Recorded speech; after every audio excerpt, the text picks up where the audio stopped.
बड़ी खबर के साथ दिल्ली में बीजेपी के महामंथन को लेकर के इस वक्त की सबसे बड़ी अपडेट हम आपको बता दें। जेपी नड्डा महासचिवों की बैठक इस वक्त ले रहे हैं। बीजेपी मुख्यालय में यह अहम बैठक इस वक्त हो रही है। चुनावी रणनीति को लेकर के मंत्रणा की जा रही है। भारतीय जनता पार्टी के राष्ट्रीय अध्यक्ष जेपी नड्डा इस वक्त दिल्ली मुख्यालय में बैठक ले रहे हैं। कैलाश विजयवर्गीय के साथ ही तरुण चुग और अनेक नेता इस बैठक में शामिल है। बीएल संतोष भी इस बैठक में मौजूद हैं। भारतीय जनता पार्टी के राष्ट्रीय मुख्यालय में इस वक्त ये बैठक हो रही है। सहयोगी विनीत दिल्ली से हमारे साथ जुड़ चुके हैं। विनीत, क्या अपडेट और जानकारी है? इस वक्त महामंथन बीजेपी मुख्यालय में चल रहा है। जी निश्चित तौर पर मैं आपको बताना चाहूंगा कि बीजेपी राष्ट्रीय मुख्यालय में महामंथन जो है वो लगातार जारी है। बीजेपी राष्ट्रीय अध्यक्ष जेपी नड्डा के नेतृत्व में इस बैठक में अगर राजस्थान के बारे में बात करें तो यहाँ पर राजस्थान को लेकर के जो प्रदेश के प्रभारी महामंत्री हैं अरुण सिंह वो प्रेजेंटेशन देंगे। माना यह जा रहा है कि जिस तरह से जनाक्रोश में यात्रा जो है वो बीजेपी ने निकाली है उसको लेकर के प्रेजेंटेशन जो है वो यहाँ पर दिया जाएगा और यह बताया जाएगा कि आखिरकार ये जो जनाक्रोश यात्रा है उसको लेकर के जो पार्टी ने जो रणनीति बनाई थी वह कितनी सफल रही, लोगों से कितने में जुड़ा हुआ और किन मुद्दों पर जनता ने जो पार्टी में जो मुद्दे उठाए थे उस पर जनता ने कितना रिस्पांस किया। इसके साथ ही साथ मैं आपको बताना चाहूंगा कि राजस्थान चुनाव को लेकर के तो चर्चा होगी ही होगी। अन्य जो विधानसभा चुनाव है उसको लेकर के चर्चा जो है इस बैठक में हो रही है। इसके साथ ही साथ मैं आपको बताना चाहूंगा लोकसभा प्रवास की जो पार्टी ने योजना बनाई थी उसको लेकर के भी यहाँ पर मंथन हुआ और राजस्थान के भी कुछ सीटों पर चर्चा हुई। इसके साथ ही साथ मैं आपको बताना चाहूंगा कि यहाँ पर जिस तरह से प्रधानमंत्री नरेंद्र मोदी के जन्मदिवस पर सेवा पखवाड़ा मनाया जा रहा है उसको लेकर के भी इस मीटिंग में चर्चा जो है वो हो रही है। इसको लेकर के जो फीडबैक है वो लिया जा रहा है। एक महत्वपूर्ण बात यहाँ पर मैं आपको बताना चाहूंगा लोकसभा चुनाव के लिहाज को लेकर के जिस तरह से पार्टी जो है वो विभिन्न जो क्षेत्र है राज्य है वहां पर कॉल सेंटर में खोलने की जो बात है उसको लेकर के कितना पार्टी जो है वो आगे बढ़ी है और इस कॉल सेंटर का विधानसभा चुनाव में किस तरह से फायदा उठाया जा सकता है इसको लेकर के भी इस बैठक में चर्चा हो रही है। तो हम यह कह सकते हैं कि महामंथन में जो है वो आगामी विधानसभा चुनाव को टिकट वितरण को लेकर के या पहली लिस्ट राजस्थान के लिहाज से कब आएगी इसे लेकर के भी कोई बातचीत हुई है इस बैठक में?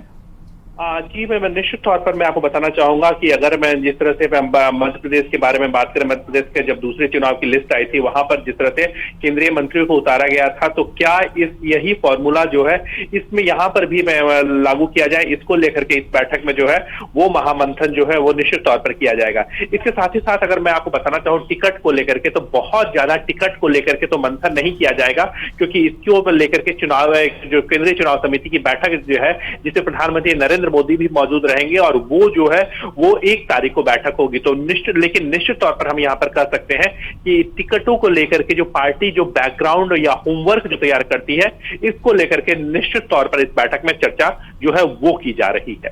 विनीत, इस बैठक से पहले राजस्थान में खुद जेपी नड्डा और केंद्रीय गृह मंत्री एक बड़ी बैठक ले चुके हैं, राजस्थान के नेताओं से मुलाकात कर चुके हैं। क्या उसके फीडबैक को लेकर के भी यहाँ पर चर्चा होनी है? कोई फैसला राजस्थान को लेकर के अंतिम रूप से रणनीति क्या होगी, किस तरीके से आगे बढ़ेंगी पार्टी? निश्चित तौर पर यहाँ पर मैं आपको बताना चाहूंगा कि इसको लेकर के जो फीडबैक में जो पार्टी राष्ट्रीय अध्यक्ष और केंद्रीय गृह मंत्री जो गए थे उसको लेकर के फीडबैक पर चर्चा जो है वो निश्चित तौर पर यहाँ पर की जा रही है। इसके साथ ही साथ मैं आपको बताना चाहूंगा कि जो केंद्रीय चुनाव समिति की पहले जो बैठक है उसके पहले होमवर्क जो है वो लगातार किया जा रहा है जिसमें हमने देखा कि अगर हम चुनाव को लेकर के होमवर्क की बात करें तो बीजेपी राष्ट्रीय अध्यक्ष और केंद्रीय गृह मंत्री अमित शाह जो है वो राजस्थान के दौरे पर गए थे। वहां पर उन्होंने पार्टी के नेताओं के साथ बैठक की, मैराथन बैठक जो है उन्होंने किया।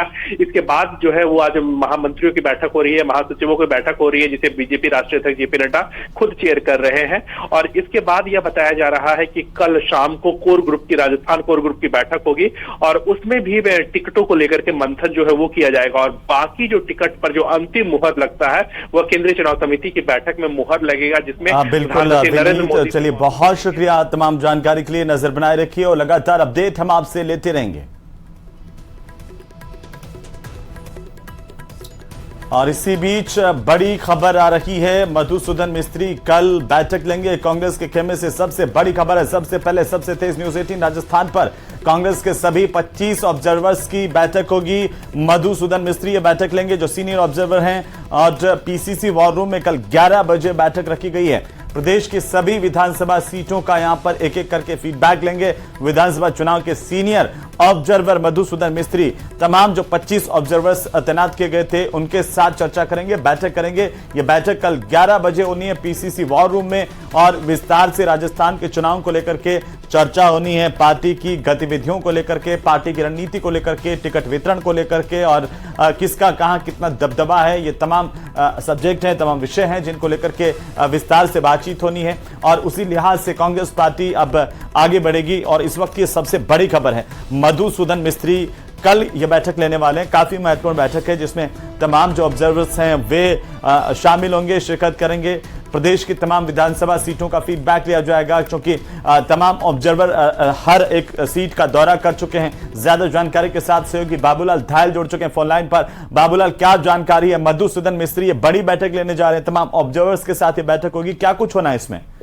जी बिल्कुल, 25 ऑब्जर्वर हैं जिनके पास में एक ऑब्जर्वर को एक लोकसभा दी हुई है, तो कुल मिलाकर के सभी 200 विधानसभा जो सीटें हैं उनकी जानकारी लेकर कल जो 25 के 25 ऑब्जर्वर हैं कांग्रेस पार्टी के इस विधानसभा चुनाव के लिए, वो जो हैं कल मधुसूदन मिस्त्री के साथ में बैठेंगे और मैराथन बैठक चलेगी। एक एक सीट के ऊपर चर्चा होगी, किस तरह से बीजेपी ने जो परिवर्तन यात्रा निकाली उसका असर है, जो नई ज्वाइनिंग हो रही है बीजेपी में उसको लेकर के जनता क्या सोच रही है, मुद्दे क्या हैं जिनको लेकर के जनता वोट कर सकती है और कांग्रेस पार्टी का माहौल जनता के बीच में क्या है और चुनाव को लेकर जनता की राय क्या है। जो तमाम जो चीजें अभी धरातल पर है, ग्राउंड रियलिटी है, उसको लेकर के ऑब्जर्वर्स आए हैं।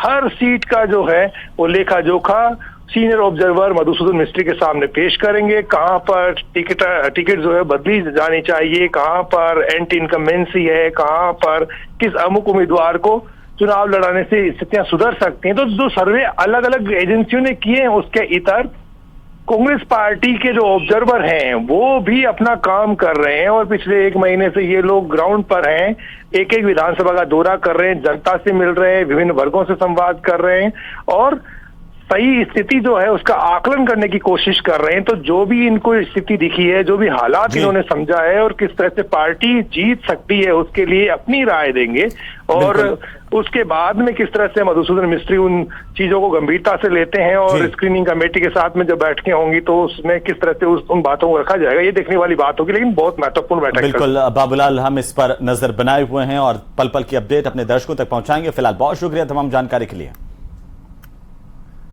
लगातार दौरों को लेकर के मुख्यमंत्री अशोक गहलोत की ओर से बार बार सवाल उठाने पर बीजेपी ने फिर से ऐतराज जताया और सीएम से बयान वापस लेने की मांग की।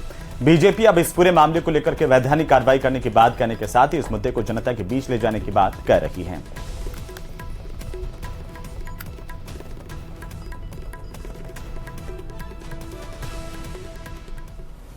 वो मालपुरा जोबनेर के अंदर उस कृषक परिवार को जिसने 1100 बीघा जमीन कृषि अनुसंधान के लिए अपनी दी, उस परिवार को सम्मान देने आए तो शायद मुख्यमंत्री जी को ऐतराज हो सकता है। उपराष्ट्रपति जी तेजा जी के निर्माण स्थल पर खरनाल पर आए तो मुख्यमंत्री जी को ऐतराज हो सकता है। बताएं किस बात पर ऐतराज है? वो नाथूराम जी मिर्दा किसान केसरी रहे, 100 साल पूरे होने पर उनकी मूर्ति का अनावरण करने आए तो मुख्यमंत्री जी ऐतराज करते हैं। बीकानेर के अंदर 3 दिन पहले हमारी राजस्थान की मूंगफली का अलग से ब्रांड बने, उस पूरे कार्यक्रम के अनुसंधान केंद्र के उद्घाटन पर आए तो मुख्यमंत्री जी ऐतराज करते हैं।